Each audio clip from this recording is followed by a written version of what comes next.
James Allen, 16. svibnja.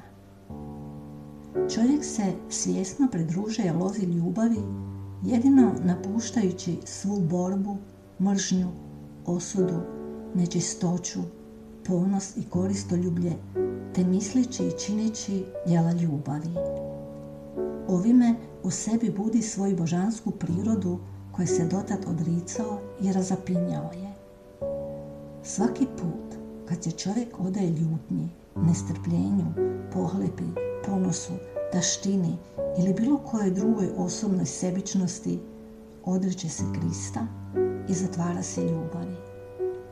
Jedino se ovako odričemo Krista, a ne prihvaćanjem ili neprihvaćanjem određene vjeroispovijesti.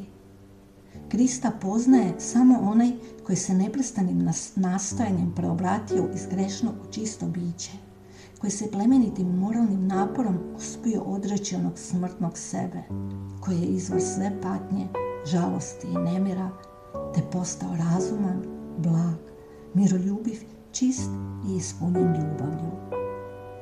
Ova veličanstvena spoznaja kruna je evolucije i vrhovni cilj postojanja.